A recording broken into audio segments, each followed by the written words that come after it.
నా పేరు శ్రీరామ్ శర్మ. అతని వయసు 73 సంవత్సరాలు. ఆయన జిల్లా జడ్జిగా పనిచేసి రిటైర్ అయ్యారు. అంతవరకు బాగానే ఉంది.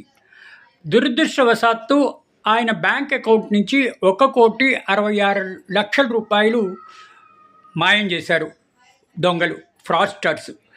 ఫిబ్రవరి 23వ తేదీన ఒక వ్యక్తి తాను సిబిఐ ఆఫీసర్ అని తనకి తానే పరిచయం చేసుకున్నాడు సదరు రిటైర్ జడ్జి గారికి. పరిచయం చేసుకుని బ్యాంక్ అకౌంట్లో నుంచి 1,66,00,000 రూపాయలు మాయమాటలు చెప్పి ట్రాన్స్ఫర్ చేయించుకుని కొట్టేయడం జరిగింది. ఇమ్మీడియట్గా ఆ రిటైర్డ్ అయిన జడ్జి గారు తెలుసుకుని పోలీస్ కంప్లైంట్ ఇచ్చారు బెంగళూరులో ఇందిరానగర్ పోలీస్ స్టేషన్లో. అతనితో దొంగలు మాయమాటలు చెప్పి డబ్బులు కొట్టేయడం జరిగింది. వెంటనే సదరు రిటైర్ అయిన జడ్జి గారు పోలీస్ కంప్లైంట్ ఇవ్వడం జరిగింది. పోలీసులు కంప్లైంట్ రిజిస్టర్ చేసుకుని ఇన్వెస్టిగేషన్ స్టార్ట్ చేశారు. దీని అర్థం ఏంటి?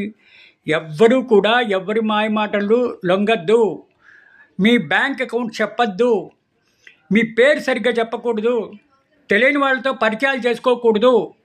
ఈ విధంగా మీ అకౌంట్ డీటెయిల్స్ కానీ, మీ పర్టికులర్స్ కానీ, మీ శాలరీ అకౌంట్స్ కానీ, మీ కుటుంబం గురించి కానీ తెలియని వాళ్ళకి చెప్తే సమస్యలు ఈ విధంగానే ఉంటాయి అని చెప్పడానికి ఇదొక చక్కటి ఉదాహరణ.